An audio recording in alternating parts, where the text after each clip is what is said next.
Hey guys, welcome to government jobs Gyan YouTube channel. Guys, आज की इस वीडियो में हम बात करेंगे यूपीएससी सीडीएस फर्स्ट एग्जामिनेशन 2025 के notification online form apply process के बारे में। जी हाँ दोस्तों, यूनियन पब्लिक सर्विस कमीशन ने यहाँ पर combined defence service examination first 2025 का नोटिफिकेशन रिलीज कर दिया है।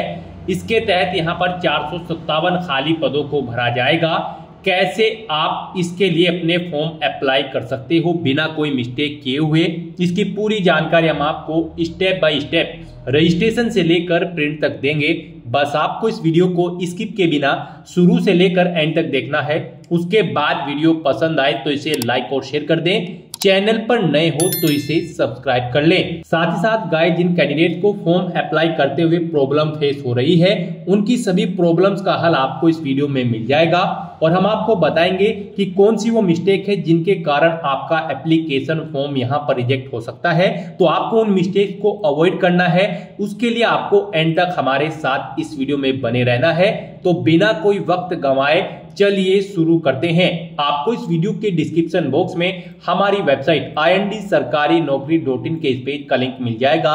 यहाँ पर आपको यूपीएससी सीडीएस फर्स्ट एग्जामिनेशन 2025 की सभी डिटेल्स प्रोवाइड कर दी गई है। Union Public Service Commission UPSC ने combined defence service CDS first examination 2025 के लिए नोटिफिकेशन रिलीज कर दिया है। टोटल इसके अंतर्गत 457 वैकेंसीज को भरा जाएगा। इसमें इंडियन मिलिट्री एकेडमी में 100 वैकेंसी निकली है, इंडियन नेवल एकेडमी में 32 वैकेंसी है, एयरफोर्स एकेडमी में भी 32 वैकेंसी है और ऑफिसर ट्रेनिंग एकेडमी के अंतर्गत 293 वैकेंसी को भरा जाएगा। डेट की अगर बात करें तो इसके लिए आप 31 दिसंबर 2024 तक अपने फॉर्म अप्लाई कर सकते हो। ग्रेजुएट डिग्री धारक कैंडिडेट और इंजीनियरिंग डिग्री धारक कैंडिडेट यहां पर अप्लाई कर सकते हैं। ऑल इंडिया से आपको इस पेज को नीचे स्क्रॉल डाउन करना है, इंपोर्टेंट लिंक सेक्शन में आकर ऑफिशियल नोटिफिकेशन पीडीएफ लिंक पर क्लिक करके इस भर्ती और एग्जाम के नोटिफिकेशन को ओपन कर लेना है और इसमें से आपको पूरी डिटेल रीड कर लेनी है। उसके बाद आपको अप्लाई करना है। अप्लाई के लिए भी आपको हमारी वेबसाइट के इसी पेज पर ही अप्लाई ऑनलाइन का ये लिंक दिया गया है। जैसे ही आप इस लिंक पर क्लिक करेंगे तो आपके सामने यूपीएससी का ये ऑफिशियल पोर्टल खुलेगा। गाइस, यहाँ पर अगर आपने पहले से रजिस्ट्रेशन कर रखा है तो आप ईमेल आईडी के थ्रू अपनी ईमेल आईडी एंटर करके या फिर मोबाइल नंबर के थ्रू या फिर OTR आईडी के थ्रू लॉगिन करके अपने डैशबोर्ड में से यूपीएससी सीडीएस फर्स्ट एग्जामिनेशन 2025 का फॉर्म अप्लाई कर सकते हो। और अगर आपने अभी तक यूपीएससी की किसी भी भर्ती के लिए अप्लाई नहीं किया है, आप फर्स्ट टाइम अप्लाई करने जा रहे हो, तो सबसे पहले यहाँ पर आपको अपना वन टाइम रजिस्ट्रेशन करना होगा। उसके लिए आपको न्यू रजिस्ट्रेशन की टैब दी गई है, इस टैब पर क्लिक करें, आपके सामने OTR का फॉर्म ओपन हो जाएगा। यहाँ पर आकर आपको सबसे पहले अपना नाम एंटर करना है, अपनी 10th की मार्कशीट के अकॉर्डिंग उसे वेरीफाई कर लेना है एक बार फिर से एंटर करके। उसके बाद यहाँ पर आपसे पूछा गया है कि क्या आपने कभी अपना नाम चेंज किया है, अगर किया है तो यस करें और फिर अपना चेंज नेम यहाँ पर दें और अगर नहीं किया है तो यहाँ पर आप नो ऑप्शन सिलेक्ट कर लें। उसके बाद आप यहाँ पर अपना जेंडर सिलेक्ट करें, उसे वेरीफाई करें, अपनी डेट ऑफ बर्थ यहाँ पर आप सिलेक्ट करें। उसके बाद वही डेट ऑफ बर्थ एक बार फिर से यहाँ पर सिलेक्ट करके उसे वेरीफाई कर ले। फिर यहाँ पर आप अपने फादर का नाम एंटर करें और उसके बाद यहां पर आपको अपने फादर का नाम भी वेरीफाई कर लेना है एक बार फिर से एंटर करके। उसके बाद यहां पर आपको अपनी मदर का नाम एंटर करना है, उसे भी वेरीफाई कर लेना है। फिर आपको यहां पर अपना माइनॉरिटी स्टेटस देना है, क्या आप माइनॉरिटी कम्युनिटी के अंतर्गत आते हैं, अगर आते हैं तो यस करें और फिर अपनी माइनॉरिटी ऑप्शन कैटेगरी सिलेक्ट करें, आप कौन सी कैटेगरी में आते हैं और नहीं आते हैं तो यहां पर आपको नो ऑप्शन सिलेक्ट कर लेना है। उसके बाद यहां पर आपको अपना 10 डिजिट का मोबाइल नंबर एंटर करना है, अपनी ईमेल आईडी एंटर करनी है। कोई अल्टरनेट मोबाइल नंबर या ईमेल आईडी है तो उसे भी आप एंटर कर सकते हो, नहीं तो इन कॉलम्स को आप खाली छोड़ दें। उसके बाद यहां पर आपको अपनी 10वीं क्लास का रोल नंबर एंटर कर देना है। फिर आपसे यहां पर एक सिक्योरिटी क्वेश्चन आपको सिलेक्ट कर लेना है, अपनी चॉइस के अकॉर्डिंग कोई भी सिक्योरिटी क्वेश्चन सिलेक्ट करें, उसका आंसर दे। एक और क्वेश्चन आप सिलेक्ट करें यहां पर सिक्योरिटी क्वेश्चन 2 सेक्शन में और उसका भी आंसर आप प्रोवाइड करा दें। उसके बाद यहां पर आप ये कैप्चा कोड एंटर करें और फिर सबमिट बटन पर क्लिक कर दें। नेक्स्ट आपको आपने पीछे रजिस्ट्रेशन में जो डिटेल्स प्रोवाइड कराई है उनका पूरा प्रीव्यू शो कर दिया गया है। आपको सभी डिटेल्स चेकआउट करनी है। कहीं पर कोई मिस्टेक है तो आप अपडेट/चेंज हियर ऑप्शन पर क्लिक करके चेंज कर ले, नहीं है तो आप आई एग्री इस बटन पर क्लिक कर दें। उसके बाद आपके सामने कुछ इस तरह से इंटरफेस ओपन होगा। यहाँ पर आपके रजिस्टर्ड मोबाइल नंबर और ईमेल आईडी पर ओटीपी सबमिट किए गए हैं। वो ओटीपी यहाँ पर आपको एंटर करने हैं और वेरीफाई ओटीपी ऑप्शन पर क्लिक करके अपना मोबाइल नंबर और ईमेल आईडी को वेरीफाई कर लेना है। ओटीपी वेरीफाई करने के बाद आपके रजिस्ट्रेशन का फर्स्ट स्टेप यहाँ पर कंप्लीट हो चुका है। आपको सभी डिटेल्स प्रोवाइड करा दी गई है। आपको इसका एक प्रिंट आउट ले लेना है फ्यूचर यूज के लिए, या फिर इसे नोट डाउन करके रख लेना है। साथ ही साथ आपको एक ओटीआर आईडी प्रोवाइड कराई गई है। ये ओटीआर आईडी और एक पासवर्ड आपको आपकी रजिस्टर्ड मेल आईडी पर भी सबमिट किए गए हैं और ये ओटीआर आईडी आपके रजिस्टर्ड मोबाइल नंबर पर भी सबमिट की गई है। आपको इन्हें केयरफुली नोट डाउन करके रख लेना है फ्यूचर यूज के लिए। इस स्टेप को कंप्लीट करने के बाद आपको दोबारा से यहाँ पर लॉगिन की स्टेप पर क्लिक करना है। उसके बाद आपके सामने यहाँ पर लॉगिन का इंटरफेस ओपन होगा। गाइस, यहाँ पर आप ओटीआर आईडी के थ्रू लॉगिन कर सकते हैं या फिर मोबाइल नंबर के थ्रू या फिर ईमेल आईडी के थ्रू। ईमेल आईडी के थ्रू अगर आप लॉगिन करना चाहते हैं तो यहां पर आप अपनी ईमेल आईडी एंटर करें। उसके बाद गेट ओटीपी ऑप्शन पर क्लिक करें। आपकी ईमेल आईडी पर एक ओटीपी आएगा, वो ओटीपी आप यहां पर एंटर करें या फिर आप अपना पासवर्ड एंटर करें। जो पासवर्ड आपकी रजिस्टर्ड ईमेल आईडी पर आया है, ये सिक्योरिटी कोड यानी कि वेरिफिकेशन कोड आप यहां पर एंटर करें और लॉगिन की स्टेप पर क्लिक करके लॉगिन करें, या फिर आप मोबाइल नंबर के थ्रू यहां पर लॉगिन कर सकते हैं। आप अपना मोबाइल नंबर एंटर करें, गेट ओटीपी ऑप्शन पर क्लिक करें, एक ओटीपी आएगा, वो ओटीपी आप यहां पर एंटर करें और या फिर आप अपना पासवर्ड एंटर करके ये वेरिफिकेशन कोड यहां पर एंटर करके लॉगिन कर ले। या फिर अगर आप ओटीआर आईडी के थ्रू लॉगिन करना चाहते हैं तो आपके मोबाइल नंबर या फिर ईमेल आईडी पर जो ओटीआर आईडी आई है वो आईडी यहां पर आप एंटर करें और फिर आप अपना पासवर्ड यहां पर एंटर करें जो आपकी मेल आईडी पर आपका पासवर्ड आया है और उसके बाद ये वेरिफिकेशन कोड यहां पर एंटर करें और लॉगिन की स्टेप पर क्लिक करके लॉगिन कर ले। लॉगिन करने के बाद आपके सामने कुछ इस तरह से इंटरफेस ओपन होगा। यहां पर अगर आप कुछ चेंज करना चाहते हैं अपने रजिस्ट्रेशन में, जैसे कि अपने जेंडर में, तो क्लिक टू चेंज जेंडर इस ऑप्शन पर क्लिक करें और अपना जेंडर चेंज कर ले। और अगर आप अपने माइनॉरिटी स्टेटस में चेंज आउट करना चाहते हैं तो क्लिक टू चेंज ऑप्शन पर क्लिक करके इसमें भी आप चेंज कर सकते हैं। नहीं तो यहां पर अब आपको अपना नया पासवर्ड क्रिएट करना है। यहां पर गाइड अब आपको अपना नया पासवर्ड क्रिएट करना है। इसके लिए आपको गाइडलाइन दी गई है।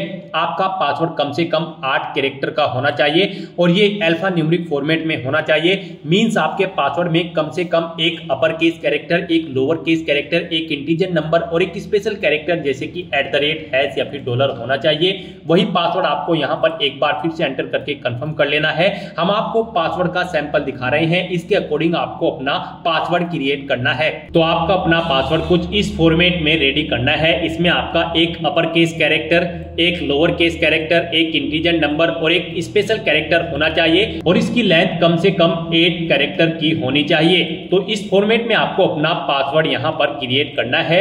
उसके बाद आपको सबमिट बटन पर क्लिक कर देना है। सबमिट बटन पर क्लिक करने के बाद आप अपने डैशबोर्ड से लॉग आउट करें और फिर अब यहां पर आप इनमें से ईमेल आईडी, मोबाइल नंबर या फिर ओटीआर आईडी के थ्रू अपने डैशबोर्ड में दोबारा से लॉगिन करें। अपने नए पासवर्ड को एंटर करने के बाद यहां पर आप अपनी ओटीआर आईडी एंटर करें, अपना नया पासवर्ड एंटर करें जो आपने चेंज किया है, ये वेरिफिकेशन कोड यहां पर एंटर करें और लॉगिन बटन पर क्लिक करके लॉगिन कर लें। नेक्स्ट आपके सामने कुछ इस तरह से इंटरफेस ओपन होगा। गाइस, यहां पर हम आपको यूपीएससी का ओटीआर 1 टाइम रजिस्ट्रेशन करके दिखा रहे हैं। इसे कंप्लीट करने के बाद आप यूपीएससी में निकलने वाली सभी भर्तियों पर अप्लाई करने के लिए एलिजिबल हो जाएंगे। सभी भर्तियों पर अप्लाई करने से पहले आपको ऐसे ही ओटीआर करना पड़ता है, बिना इसके आप यूपीएससी की किसी भी भर्ती के लिए अप्लाई नहीं कर पाओगे। तो यहां पर आने के बाद आपको अपने डैशबोर्ड में अपनी ओटीआर की प्रोफाइल को कंप्लीट करना है। सबसे पहले यहां पर आपको अपनी पर्सनल इंफॉर्मेशन प्रोवाइड करानी है, तो आप यहां पर पर्सनल इंफॉर्मेशन के इस लिंक पर क्लिक करें। उसके बाद आपके सामने कुछ इस तरह से इंटरफेस ओपन होगा। यहां पर आपको आपकी कुछ चीजें ऑटोमेटिकली फीड मिल गई है जो आपने रजिस्ट्रेशन के फर्स्ट स्टेप में प्रोवाइड कराई थी।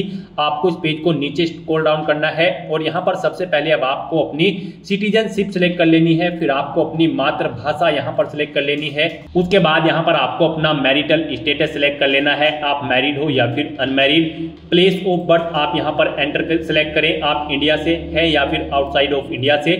उसके बाद यहां पर आप अपना पोस्ट ऑफिस का नाम एंटर करें, सिटी या टाउन या फिर विलेज का नाम एंटर करें, अपना स्टेट यहाँ पर आप सिलेक्ट करें, उसके बाद आप अपना डिस्ट्रिक्ट यहाँ पर सिलेक्ट करें, फिर आप अपना पिन कोड यहाँ पर एंटर कर दें। उसके बाद यहाँ पर आपको अपनी कम्युनिटी सिलेक्ट कर लेनी है, आप जिस भी कम्युनिटी से बिलोंग करते हैं। फिर अगर आप रिजर्व कैटेगरी से बिलोंग करते हो तो आप अपना कास्ट का सर्टिफिकेट नंबर यहाँ पर एंटर करें और फिर डेजिग्नेशन सिलेक्ट करें, किसने आपको आपका कास्ट सर्टिफिकेट प्रोवाइड कराया है, जैसे कि तहसीलदार या फिर मैजिस्ट्रेट या फिर पटवारी या फिर कलेक्टर। आप ऑप्शन सिलेक्ट करें, फिर आप स्टेट सिलेक्ट करें, किस स्टेट का आपके पास यहाँ पर ये कास्ट सर्टिफिकेट है वो यहाँ पर आप सिलेक्ट कर लें। उसके बाद यहाँ पर कब आपको वो इशू हुआ है वो डेट आप सिलेक्ट करें और फिर जिस ऑफिस से आपको ये आपका कास्ट सर्टिफिकेट इशू हुआ है उसका पूरा एड्रेस आपको यहाँ पर एंटर कर देना है। ये सभी डिटेल्स आपको आपके सर्टिफिकेट में मिल जाएगी, वहां से आपको इन्हें देखकर यहाँ पर फिलअप कर देना है। फिर यहाँ पर आपको अपना रिलीजन सिलेक्ट कर लेना है, उसके बाद यहाँ पर आपको अपनी कास्ट का नाम दे देना है, फिर आपको अपने कास्ट सर्टिफिकेट का सीरियल नंबर यहाँ पर एंटर कर देना है। फिर यहाँ पर आपको अपने कास्ट सर्टिफिकेट का सीरियल नंबर एंटर कर देना है। उसके बाद यहाँ पर आपसे पूछा गया है कि क्या आप पीडब्ल्यूबीडी या फिर पीडब्ल्यूडी कैंडिडेट हैं, अगर हैं तो यस ऑप्शन सिलेक्ट करें और फिर बताएं आपकी परसेंटेज क्या यहाँ पर 40% से अबव है, अगर है तो यस करें, नहीं है तो नो ऑप्शन सिलेक्ट करें। और अगर आप यहाँ पर पीडब्ल्यूबीडी या फिर पीडब्ल्यूडी कैंडिडेट नहीं है तो आपको नो ऑप्शन सिलेक्ट करना है। उसके बाद यहाँ पर आपको अपना फोटो आइडेंटिटी कार्ड यहाँ पर सिलेक्ट कर लेना है, कोई भी एक फोटो आइडेंटिटी कार्ड यहाँ पर आपको प्रोवाइड कराना है। आप ऑप्शन सिलेक्ट करें, driving licence, PAN card, passport या फिर वोटर आईडी। उसके बाद उसका नंबर आप यहाँ पर एंटर कर दें। फिर यहाँ पर आपसे पूछा गया कि क्या आप पीएच या फिर पीडब्ल्यूबीडी कैंडिडेट हैं और यहाँ पर आप यूपीएससी के पहले के किसी एग्जाम में पार्टिसिपेट कर चुके हैं, अगर कर चुके हैं तो यस करें और फिर उसकी डिटेल दे, उस जैसे कि एग्जाम का नेम, उसका ईयर और अपना रोल नंबर आप यहाँ पर प्रोवाइड कराएं। और अगर आपने यूपीएससी के किसी भी एग्जाम में अब से पहले पार्टिसिपेट नहीं किया है तो यहाँ पर आपको नो ऑप्शन सिलेक्ट करना है। उसके बाद यहाँ पर आपसे पूछा गया है कि क्या आप अपनी पर्सनल इंफॉर्मेशन को यहाँ पर अवेलेबल कराना चाहते हैं, तो यहाँ पर आपको यस ऑप्शन सिलेक्ट कर लेना है। उसके बाद यहाँ पर आपको चेकबॉक्स को ओके करना है और सेव के इस बटन पर क्लिक करके अपनी पर्सनल इंफॉर्मेशन को सेव कर देना है। इस तरह से आपकी पर्सनल इंफॉर्मेशन यहाँ पर सेव हो जाएगी। इसके सामने आपको ओके का ग्रीन कलर का टिक मिल जाएगा। अब यहाँ पर आपको अपना एड्रेस इंफॉर्मेशन प्रोवाइड करानी है। एड्रेस इंफॉर्मेशन के इस लिंक पर क्लिक करें, उसके बाद आपके सामने कुछ इस तरह से इंटरफेस ओपन होगा। अब यहाँ पर आप अपना कोरोस्पोंडेंस एड्रेस एंटर करें, उसके बाद आप अपना परमानेंट एड्रेस यहाँ पर एंटर कर दें। और अगर आपका परमानेंट एड्रेस आपके कोरोस्पोंडेंस एड्रेस के अकॉर्डिंग सेम है तो यहाँ पर click here if your permanent postal address is same as correspondence address, आप इस चेकबॉक्स पर ओके कर दें। ऑटोमेटिकली आपका परमानेंट एड्रेस आपके कोरोस्पोंडेंस एड्रेस के अकॉर्डिंग फिल हो जाएगा। उसके बाद आप सेव के इस बटन पर क्लिक करके अपनी एड्रेस की इंफॉर्मेशन को आप सेव कर दें। एड्रेस की इंफॉर्मेशन प्रोवाइड कराने के बाद आपको अपना फोटो और सिग्नेचर अपलोड करने हैं, तो आप फोटो एंड साइन अपलोड इस लिंक पर क्लिक करें। आपके सामने कुछ इस तरह से इंटरफेस शो होगा। यहाँ पर आपको दी गई गाइडलाइंस के अकॉर्डिंग अपना फोटो और सिग्नेचर अपलोड करने हैं। गाइस, यहाँ पर आपका फोटोग्राफ जेपीजी फॉर्मेट में होना चाहिए और आपका फोटो का डायमेंशन 550 पिक्सल से 1000 पिक्सल के बीच में होना चाहिए और आपका फोटो यहाँ पर कुछ इस तरह से होना चाहिए। उसके नीचे यहाँ पर आपको अपना नाम एंटर करना है और फिर किस डेट को यहाँ पर क्रिएट हुआ है वो डेट आपको यहाँ पर एंटर कर देनी है। यहाँ पर आपके फोटो का बैकग्राउंड व्हाइट कलर में होना चाहिए और ये 10 दिन से ओल्ड नहीं होना चाहिए। मींस जिस दिन आप फॉर्म भर रहे हैं उससे 10 दिन से ज्यादा पुराना फोटो आपका नहीं होना चाहिए। तो यहाँ पर आपको चूज फाइल बटन पर क्लिक करना है, फाइल को सिलेक्ट कर लेना है और अपना फोटो यहाँ पर आपको अपलोड कर देना है। अपना फोटो सिलेक्ट करने के बाद आपको इस चेकबॉक्स को ओके करना है और फिर आपको सेव बटन पर क्लिक कर देना है। और अगर आपका फोटो यहाँ पर बड़ा या छोटा है, आप उसे रिसाइज करना चाहते हैं, तो यहाँ पर आप क्लिक हियर के इस लिंक पर क्लिक करें। यहाँ पर आपको पूरी गाइडलाइन दी गई है कैसे आप अपना फोटो यहाँ पर रिसाइज कर सकते हैं। यहाँ पर आपको अपने कंप्यूटर में MS पेंट ओपन कर लेना है, उसमें अपना फोटो इंपोर्ट कर लेना है और इन इंस्ट्रक्शंस को फॉलो करते हुए आपको अपना फोटो यहाँ पर रिसाइज कर लेना है। आप अपना फोटो इन इंस्ट्रक्शंस को फॉलो करते हुए रिसाइज कर सकते हैं, उसे बड़ा या छोटा आप कर सकते हैं। अपना फोटो इस तरह से अपलोड करने के बाद अब आपको सिग्नेचर की स्टेप पर क्लिक करना है और अपने सिग्नेचर भी आपको यहाँ पर गाइडलाइन के अकॉर्डिंग ही अपलोड करने हैं। आपके सिग्नेचर भी जेपीजी फॉर्मेट में होने चाहिए। डायमेंशन इनकी 350 पिक्सल से 550 पिक्सल के बीच में होनी चाहिए और इनका साइज 20 से 300 KB के बीच में होना चाहिए। तो यहाँ पर अब आपको अपने सिग्नेचर अपलोड करने हैं। इसके लिए भी आपको चूज फाइल बटन पर क्लिक करना है, फाइल को सिलेक्ट कर लेना है और अपने सिग्नेचर्स को यहाँ पर आपको अपलोड कर देना है। सिग्नेचर की फाइल सिलेक्ट करने के बाद आपको इस चेकबॉक्स को ओके करना है और सेव के इस बटन पर क्लिक करके अपने सिग्नेचर को भी अपलोड कर देना है। अपने फोटो और सिग्नेचर अपलोड करने के बाद अब आपको एजुकेशनल इंफॉर्मेशन इस लिंक पर क्लिक करना है और यहाँ पर अपनी एजुकेशनल क्वालिफिकेशन की डिटेल प्रोवाइड करानी है। यहाँ पर सबसे पहले आपको अपनी 10वीं क्लास की डिटेल प्रोवाइड करानी है। तो यहाँ पर आपको सबसे पहले अपनी 10वीं क्लास की डिटेल प्रोवाइड करानी है। यहाँ पर आप अपनी क्लास या डिवीजन बताएं या फिर ग्रेड जो भी आपने 10वीं क्लास में ऑब्टेन की है। जैसे कि अगर आपने फर्स्ट डिवीजन ऑब्टेन की है तो यहाँ पर फर्स्ट एंटर करें। उसके बाद आपने कितने % मार्क्स ऑब्टेन किए हैं वो यहाँ पर आप एंटर करें। सीजीपीए में स्कोर है तो यहाँ पर आप अपना सीजीपीए दें, कितने में से कितने आपका सीजीपीए है। उसके बाद पासिंग ऑफ ईयर आप प्रोवाइड कराएं, कब आपने अपना 10वीं का एग्जाम पास आउट किया है, कौन कौन से सब्जेक्ट थे यहाँ पर आप एंटर करें। यहाँ पर आपको अपने सभी सब्जेक्ट के नाम एंटर कर देने हैं बिना कोई स्पेशल कैरेक्टर यूज किए हुए, जैसे कि कोमा वगैरह आपको यहाँ पर नहीं लगाना है। और अपने सभी सब्जेक्ट्स का नाम यहाँ पर आपको स्पेस देकर एंटर कर देना है। उसके बाद यहाँ पर आपको स्कूल का नाम देना है जिससे आपने अपनी 10वीं क्लास पास आउट की है। फिर बोर्ड या यूनिवर्सिटी का नाम देना है जिससे आपने अपनी 10वीं क्लास पास आउट की है। उसके बाद आपको सेव के इस बटन पर क्लिक करके अपनी ये सभी डिटेल सेव कर देनी है। 10th क्लास की डिटेल प्रोवाइड कराने के बाद आपको अपनी 12th क्लास की डिटेल यहाँ पर प्रोवाइड करानी है। तो यहाँ पर आप अपनी 12th आपने अगर कंप्लीट कर ली है तो कंप्लीटेड ऑप्शन सिलेक्ट करें और फिर उसकी डिटेल दें। और अगर आप यहाँ पर अपीयर्ड है तो यहाँ पर आप अपीयरिंग ऑप्शन सिलेक्ट करें। उसके बाद यहाँ पर कोई डिटेल आपको प्रोवाइड नहीं करानी है। तो यहाँ पर अगर आप अपनी 12th कंप्लीट कर चुके हैं तो आपको कंप्लीटेड ऑप्शन सिलेक्ट करना है और अपनी 12th की डिटेल को यहाँ पर प्रोवाइड कराना है। यहाँ पर भी आपको सबसे पहले क्लास या डिवीजन बतानी है जो आपने 12th क्लास में ऑब्टेन की है, कितने % मार्क्स आपने ऑब्टेन किए हैं वो भी आपको एंटर करना है। सीजीपीए में अगर स्कोर है तो कितने में से कितने सीजीपीए आपने ऑब्टेन किया है वो यहाँ पर आप एंटर कर दे। ईयर ऑफ पासिंग यहाँ पर आप देख कब आपने पास आउट की है अपनी 12वीं क्लास। फिर यहाँ पर आपको अपने सब्जेक्ट के नेम एंटर करने हैं बिना कोई स्पेशल कैरेक्टर यूज किए हुए, यानी कि कोमा वगैरह आपको यहाँ पर नहीं यूज करना है। बस आपको अपने सभी सब्जेक्ट के नाम यहाँ पर एंटर कर देने हैं।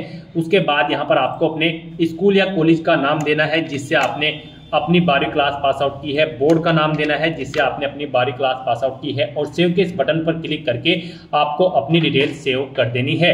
अपनी 12th क्लास की डिटेल सेव करने के बाद अगर आपने ग्रेजुएशन या फिर पोस्ट ग्रेजुएशन कर रखी है तो आप उसकी डिटेल भी प्रोवाइड करा सकते हैं। यहाँ पर ये यूपीएससी का OTR है, वन टाइम रजिस्ट्रेशन। तो यहाँ पर आपकी जितनी भी मैक्सिमम क्वालिफिकेशन है वो यहाँ पर आप एंटर कर दें, क्योंकि इस भर्ती के बाद आगे भी अगर यूपीएससी की कोई भर्ती निकलती है और उसमें कोई और क्वालिफिकेशन रिक्वायर्ड है तो फिर आपको उसकी जरूरत नहीं पड़ेगी एंटर करने की। तो यहाँ पर आपकी जो भी मैक्सिमम क्वालिफिकेशन है आप उसकी डिटेल प्रोवाइड कराएं, क्योंकि यहाँ पर OTR आपका एक बार होता है यूपीएससी का। तो आपको यहाँ पर अपनी सभी क्वालिफिकेशन की डिटेल प्रोवाइड करा देनी है।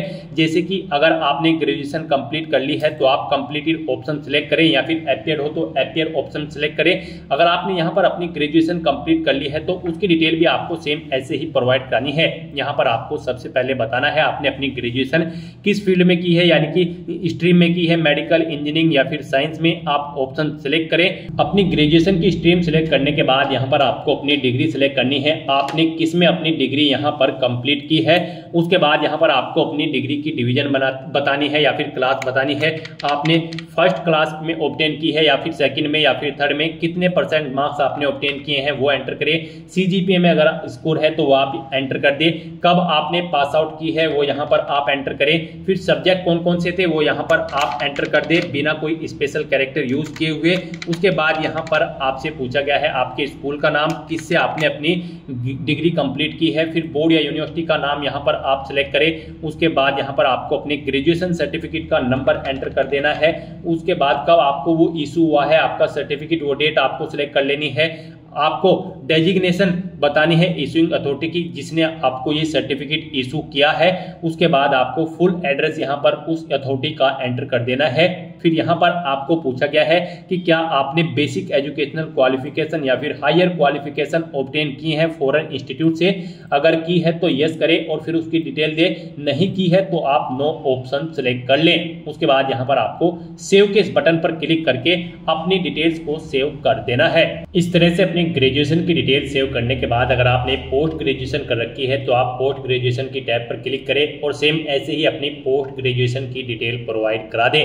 तो यहाँ पर आपने जो भी मैक्सिमम क्वालिफिकेशन कर रखी है तो उसकी डिटेल आप प्रोवाइड करा दें और उन्हें सेव करने के बाद आपको फिर डॉक्यूमेंट्स अपलोड इस लिंक पर क्लिक करना है। नेक्स्ट यहाँ पर आपको अपने कुछ डॉक्यूमेंट्स अपलोड करने हैं। यहाँ पर आपको अपनी 10वीं की मार्कशीट और यहाँ पर 12वीं की मार्कशीट और फोटो आईडी प्रूफ आपको अपलोड करना है। और अगर आप यहाँ पर SC ST OBC कैंडिडेट हैं तो यहाँ पर आपको अपना कास्ट सर्टिफिकेट भी अपलोड करना है। फिर यहाँ पर अगर आप एज में रिलेक्शन चाहते हैं तो अपने एज रिलेक्शन का क्लेम सर्टिफिकेट अपलोड कर दें। हिल एरिया से अगर आप बिलोंग करते हो तो हिलिंग सर्टिफिकेट आपको अपलोड करना होगा। अगर आप अरुणाचल प्रदेश, मणिपुर, मेघालय, मिजोरम या फिर नागालैंड या फिर सिक्किम से हैं और अगर आपने पोस्ट ग्रेजुएशन से ऊपर भी यहाँ पर कोई हायर क्वालिफिकेशन कर रखी है तो उसके डॉक्यूमेंट सर्टिफिकेट आपको अपलोड करने हैं। अचीवमेंट अगर आपके पास है किसी फील्ड में या फिर अवार्ड आपने जीता है तो उसके डॉक्यूमेंट भी आप अपलोड कर सकते हैं। यहाँ पर जिनके ऊपर रेड कलर का स्टार बना हुआ है वो डॉक्यूमेंट आपको यहाँ पर जरूर अपलोड करने हैं। आपका डॉक्यूमेंट्स यहाँ पर PDF फॉर्मेट में होने चाहिए और उनका मैक्सिमम साइज 1 MB रखा गया है। आपको चूज फाइल बटन पर क्लिक करना है, फाइल को सिलेक्ट कर लेना है और 1 बाय 1 करके अपने इन सभी डॉक्यूमेंट्स को आपको अपलोड कर देना है। अपने इन सभी डॉक्यूमेंट्स को सक्सेसफुली अपलोड करने के बाद आपको पेरेंटल इंफॉर्मेशन इस लिंक पर क्लिक कर देना है। उसके बाद आपके सामने कुछ इस तरह से इंटरफेस ओपन होगा। अब यहाँ पर आपको अपने गार्जियंस, अपने फादर और मदर की इंफॉर्मेशन प्रोवाइड करानी है। सबसे पहले आपको अपनी फादर की इंफॉर्मेशन प्रोवाइड करानी है। उनकी नेशनैलिटी आप सिलेक्ट करें, फिर उनका प्रोफेशन आप यहाँ पर सिलेक्ट कर लें। उसके बाद यहाँ पर आपको उनका एड्रेस एंटर करना है। आप उनका एड्रेस एंटर कर दें या फिर अगर उनका एड्रेस आपके एड्रेस के अकॉर्डिंग सेम है तो यहाँ पर आप कोरोस्पोंडेंस एड्रेस या फिर परमानेंट एड्रेस आपके जिस भी एड्रेस से सेम है यहाँ पर आप उस लिंक पर क्लिक कर दें। ऑटोमेटिकली उनका एड्रेस भी आपके एड्रेस के अकॉर्डिंग फिल हो जाएगा। और अगर आपके फादर यहाँ पर सर्विस में हैं या फिर रिटायर्ड हो चुके हैं तो उनकी पोस्ट का नाम यहाँ पर आपको एंटर करना है। उनकी एनुअल इनकम यहाँ पर आपको एंटर करनी है। फिर यहाँ पर वो कौन से स्टेट से बिलोंग करते हैं वो स्टेट आपको सेलेक्ट कर लेना है, डिस्ट्रिक्ट सेलेक्ट कर लेना है उनका। और इस तरह से अपनी डिटेल्स फिल करने के बाद आपको सेव बटन पर क्लिक करके अपने फादर की डिटेल को सेव कर देना है। और उसके बाद आपको मदर इंफॉर्मेशन इस टैब पर क्लिक करके अपनी मदर की इंफॉर्मेशन भी सेम ऐसे ही यहाँ पर आपको प्रोवाइड करानी है। मदर की इंफॉर्मेशन में भी आपको सबसे पहले अपनी मदर की नेशनैलिटी सेलेक्ट कर लेनी है, उनका प्रोफेशन आपको सेलेक्ट कर लेना है और उनका एड्रेस भी आप यहाँ पर एंटर कर सकते हो। नहीं तो यहाँ पर आप कोरोस्पोंडेंस या फिर परमानेंट एड्रेस या फिर फादर एड्रेस ऑप्शन सेलेक्ट करके इन्हीं का एड्रेस यहाँ पर फिल हो जाएगा जिस भी लिंक पर आप क्लिक करेंगे। उसके बाद अगर वो यहाँ पर कार्यरत है यानी कि सर्विस करती हैं या फिर रिटायर्ड हो चुकी है तो उनकी पोस्ट का नाम यहाँ पर आप एंटर कर दें। उनकी एनुअल इनकम कितनी है वो यहाँ पर आप एंटर कर दें। नहीं है तो आप नोट एप्लीकेबल यहाँ पर एंटर कर सकते हैं और अगर एनुअल इनकम नहीं है तो यहाँ पर आप 0 एंटर कर सकते हैं। उसके बाद आपकी माता किस स्टेट से बिलोंग करती है यहाँ पर आप उस स्टेट का नाम सेलेक्ट करें। उसके बाद डिस्ट्रिक्ट सेलेक्ट करें और फिर उनकी ये डिटेल सेव के इस बटन पर क्लिक करके सेव कर दें। नेक्स्ट यहाँ पर आपको अपनी एम्प्लॉयमेंट इंफॉर्मेशन प्रोवाइड करानी है। आपको एम्प्लॉयमेंट इंफॉर्मेशन के इस लिंक पर क्लिक करना है। उसके बाद आपके सामने कुछ इस तरह से इंटरफेस ओपन होगा। यहाँ पर आपसे पूछा गया है आप सेंट्रल गवर्नमेंट के एम्प्लॉय हैं या फिर स्टेट गवर्नमेंट में आपने सर्विस की है या फिर PSU में या फिर किसी प्राइवेट सेक्टर में या फिर किसी अदर में आप ऑप्शन सेलेक्ट करें और फिर उसकी डिटेल दें। और अगर आप एम्प्लॉय नहीं है आपको यहाँ पर नॉट एम्प्लॉयड ऑप्शन सेलेक्ट करना है और फिर आपको यहाँ पर नो ऑप्शन सेलेक्ट करने हैं और सेव बटन पर क्लिक कर देना है। इस तरह से आपकी एम्प्लॉयमेंट इंफॉर्मेशन यहाँ पर सेव हो जाएगी। उसके बाद आपको UPSC एग्जामिनेशन इंफॉर्मेशन इस लिंक पर क्लिक करना है। उसके बाद आपके सामने कुछ इस तरह से इंटरफेस ओपन होगा। यहाँ पर आपसे पूछा गया है कि क्या आपको UPSC ने कभी एग्जाम में बैठने से रोका है। अगर रोका है तो यस करें और फिर उसकी डिटेल दे। नहीं रोका है तो यहाँ पर आप नो ऑप्शन सेलेक्ट कर ले। फिर आपसे पूछा गया है कि क्या आप UPSC के प्रीवियस ईयर के एग्जामिनेशन में भी पार्टिसिपेट किए हैं। अगर किए हैं तो यस करें और फिर उसकी डिटेल दे। नहीं किए हैं तो आप नो ऑप्शन सिलेक्ट कर लें। और फिर आपसे पूछा गया कि लास्ट के कुछ ईयर में आपने सिविल सर्विस एग्जामिनेशन में पार्टिसिपेट किया है और आपको सर्विस या फिर पोस्ट ऑफर्ड हुई है, अगर हुई है तो यस करें और उसकी डिटेल दें, नहीं हुई है तो आपको नो ऑप्शन सिलेक्ट कर लेना है। इस तरह से अपनी डिटेल्स फिल करने के बाद अब आपको सेव के इस बटन पर क्लिक करना है, अपनी इस डिटेल को सेव कर देना है और फिर आपको achievement, prizes, medals and other इस लिंक पर क्लिक कर देना है और यहाँ पर अपनी अचीवमेंट्स की डिटेल आपको प्रोवाइड करानी है। यहाँ पर अगर आपने यूनिवर्सिटी या फिर स्टेट या फिर नेशनल लेवल पर किसी गेम में पार्टिसिपेट किया है और आपको कोई प्राइज या फिर मेडल या फिर स्कॉलरशिप मिली है तो यहाँ पर आप उसकी डिटेल दे सकते हैं। स्पोर्ट में अगर आपके पास एनसीसी या फिर अदर है तो आप यहाँ पर उसकी डिटेल दें और अगर आपने किसी कोई पोजीशन डिस्ट्रिक्शन लीडरशिप हासिल की है स्कूल या कॉलेज में उसकी डिटेल प्रोवाइड करा दें। कोई अदर एक्स्ट्रा करिकुलम एक्टिविटीज आपने की है तो उसकी डिटेल प्रोवाइड करा सकते हैं। तो इस तरह से यहाँ पर आपको अपने इन अचीवमेंट्स की, प्राइजेस की, मेडल्स की डिटेल यहाँ पर प्रोवाइड करानी है। अगर आपने अचीवमेंट्स यहाँ पर ऑब्टेन किए हैं, नहीं किए हैं तो आप इनको खाली छोड़ सकते हैं। फिर यहाँ पर आपसे पूछा गया है कि क्या आपके पास यहाँ पर 5 एकड़ एग्रीकल्चर लैंड है और यहाँ पर आपका रेजिडेंशियल फ्लैट 1000 स्क्वायर मीटर से ज्यादा है या फिर रेजिडेंशियल प्लॉट आपका 100 स्क्वायर यार्ड से अबव है या फिर आपका रेजिडेंशियल प्लॉट यहाँ पर 200 स्क्वायर यार्ड या फिर उससे अबव है। अगर इनमें से कोई भी ऑप्शन है तो आप यस ऑप्शन सेलेक्ट करें, नहीं तो नो ऑप्शन सेलेक्ट करें। फिर यहाँ पर आपको अपनी लैंग्वेज की डिटेल प्रोवाइड करानी है। कौन कौन सी लैंग्वेज आप जानते हैं, जैसे कि हिंदी, और उसे आप रीड, राइट, स्पीक और जो भी जानते हैं यहाँ पर आप ऑप्शन सेलेक्ट करें और फिर एग्जामिनेशन आपने कौन सा पास आउट किया है वो एग्जामिनेशन आप यहाँ पर एंटर कर दें। इस तरह से यहाँ पर आपको अपनी लैंग्वेज की डिटेल प्रोवाइड करनी है। अगर आप एक से ज्यादा लैंग्वेज जानते हैं तो यहाँ पर ऐड के इस बटन पर क्लिक करें, फिर यहाँ पर आप अपनी दूसरी लैंग्वेज सेलेक्ट करें और उसकी डिटेल दें। इस तरह से अपनी लैंग्वेज की डिटेल आपको यहाँ पर प्रोवाइड करनी है और फिर आपको सेव के इस बटन पर क्लिक करके अपनी ये डिटेल सेव कर देनी है। इस तरह से आपके वन टाइम रजिस्ट्रेशन की प्रोफाइल आपकी कंप्लीट हो जाएगी। यहाँ पर इन सभी ऑप्शन के सामने आपको ग्रीन कलर का ओके का टिक मिल जाएगा। तो यहाँ पर आपकी ओटीआर की प्रोफाइल कंप्लीट हो चुकी है। गाइस, यहाँ पर ओटीआर कंप्लीट करने के बाद आपको यूपीएससी की भर्तियों के लिए अप्लाई करना है। उसके लिए आपको लेटेस्ट नोटिफिकेशन की स्टेप पर क्लिक करना है। उसके बाद यहाँ पर यूपीएससी की जितनी भी भर्तियां यहाँ पर करंट में रनिंग में होगी उनकी लिस्ट यहाँ पर आपको दे दी जाएगी। गाइस, हम यहाँ पर आपको यूपीएससी सीडीएस फर्स्ट एग्जामिनेशन 2025 की भर्ती के लिए अप्लाई करके दिखा रहे हैं। तो यहाँ पर आपको एग्जामिनेशन परीक्षा में combined defence service examination first 2025 के सामने यहाँ पर आकर आपको क्लिक हियर फॉर पार्ट 1 भाग 1 के लिए यहाँ क्लिक करें। आपको इस लिंक पर क्लिक कर देना है। उसके बाद आपके सामने ये इंस्ट्रक्शंस ओपन होंगे, आपको इन्हें केयरफुली रीड करना है, पेज को नीचे स्क्रॉल डाउन करना है और फिर यहाँ पर आपको यस हाँ इस ऑप्शन पर क्लिक कर देना है। उसके बाद आपको ओके करना है। नेक्स्ट यहाँ पर आपकी सभी डिटेल्स आपके ओटीआर वन टाइम रजिस्ट्रेशन पे आपने जो डिटेल्स प्रोवाइड कराई थी उनसे पिकअप कर ली गई है। अब यहाँ पर आपको आई hereby declare that all the details given above are true इस चेकबॉक्स को ओके करना है और फिर आपको आई एग्री इस ऑप्शन पर क्लिक कर देना है। इस तरह से यहाँ पर आप पार्ट 1 के लिए सक्सेसफुली अप्लाई कर चुके हो। अब आपको पार्ट 2 के लिए अप्लाई करना है। अब यहाँ पर आप क्लिक हियर फॉर पार्ट 2 इस लिंक पर क्लिक कर दें। उसके बाद आपके सामने कुछ इस तरह से इंटरफेस ओपन होगा। आपको पेज को नीचे स्क्रॉल डाउन करना है। यहाँ पर भी आपकी मोस्टली सभी डिटेल्स आपके ओटीआर वन टाइम रजिस्ट्रेशन से पिक कर ली गई है। बस यहाँ पर अब आपको अपनी एजुकेशनल क्वालिफिकेशन की सेलेक्ट करनी है। यहाँ पर गाइड हम आपको बता दें, अगर आप इंडियन मिलिट्री एकेडमी और ऑफिसर ट्रेनिंग एकेडमी के लिए अप्लाई करने जा रहे हो तो आपके पास कोई ग्रेजुएट डिग्री होनी जरूरी है किसी वेल रिकॉग्नाइज्ड यूनिवर्सिटी से किसी रिलेवेंट सब्जेक्ट के अंतर्गत। और अगर आप इंडियन नेवल एकेडमी के लिए अप्लाई करोगे तो आपके पास इंजीनियरिंग डिग्री होनी जरूरी है। और अगर आप एयरफोर्स एकेडमी के लिए अप्लाई करना चाहते हो तो आपके पास ग्रेजुएट डिग्री होनी चाहिए किसी भी ब्रांच में या फिर किसी भी डिसिप्लिन के अंतर्गत, प्लस आपके पास 12वीं में फिजिक्स और मैथ एक सब्जेक्ट के रूप में होने अनिवार्य है या फिर आपके पास कोई बैचलर डिग्री होनी जरूरी है इंजीनियरिंग के अंतर्गत। यहाँ पर यूपीएससी सीडीएस की इन स्ट्रीम्स में अप्लाई करने के लिए तो यहाँ पर आपको अपनी चॉइस के अकॉर्डिंग आप जिस भी ब्रांच के लिए अप्लाई करने जा रहे हैं आपको अपने अकॉर्डिंग अपनी डिग्री सिलेक्ट कर लेनी है। उसके बाद यहाँ पर आपको अपना फोन नंबर एंटर कर देना है। ये ऑप्शनल है, अगर आप करना चाहते हैं तो कर दें, नहीं तो आप इस कॉलम को खाली छोड़ दें। और उसके बाद आपको यहाँ पर कंटिन्यू / आगे बढ़ें इस ऑप्शन पर क्लिक कर देना है।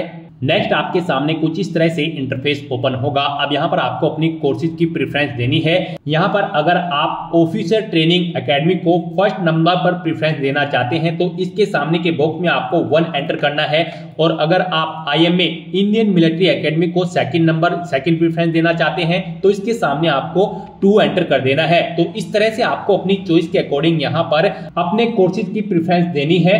यहाँ पर गाइड प्रेफरेंस देते वक्त अगर आपकी qualification INA Indian naval academy या फिर किसी और कोर्स के लिए मैच नहीं करती है तो उसके सामने प्रेफरेंस में आपको 0 एंटर कर देना है। उसके बाद यहाँ पर आपसे पूछा गया है कि क्या आपके पास NCC का C प्रमाण पत्र सीनियर डिवीजन सेना, नौसेना, वायुसेना अकादमी है, मिलने की संभावना है या फिर मिलने की संभावना है। अगर है तो यहाँ पर आप सिलेक्ट करें कि आपके पास आर्मी का C प्रमाण पत्र है या फिर नेवी का या फिर एयरफोर्स का, आप ऑप्शन सिलेक्ट करें, और अगर नहीं है तो आपको नन ऑप्शन सिलेक्ट करना है। नेक्स्ट आपसे पूछा गया है कि क्या आप सैन्य बल में कार्यरत हैं, अगर है तो यस करें, नहीं है तो आप नो ऑप्शन सिलेक्ट कर लें। उसके बाद आपसे पूछा गया है क्या आप सैनिक स्कूल से संबंध रखते हैं, अगर रखते हैं तो यस करें, नहीं रखते हैं तो नो ऑप्शन सिलेक्ट कर लें। उसके बाद यहाँ पर आपको कंटिन्यू / आगे बढ़ें इस ऑप्शन पर क्लिक कर देना है। नेक्स्ट आपको आपके एप्लीकेशन फॉर्म का पूरा प्रीव्यू शो कर दिया जाएगा। आपको सभी डिटेल्स केयरफुली चेकआउट करनी है। कहीं पर कोई मिस्टेक है तो आप अपडेट / सुधार इस ऑप्शन पर क्लिक करके उसे अपडेट कर ले, नहीं तो यहाँ पर अब आपको ये कैप्चा कोड एंटर करना है और फिर आपको आई एग्री, मैं सहमत हूं, इस ऑप्शन पर क्लिक कर देना है। इस तरह से यहाँ पर आपका पार्ट 2 का फॉर्म भी सक्सेसफुली फिल हो चुका है UPSC सीडीएस फर्स्ट एग्जामिनेशन 2025 का।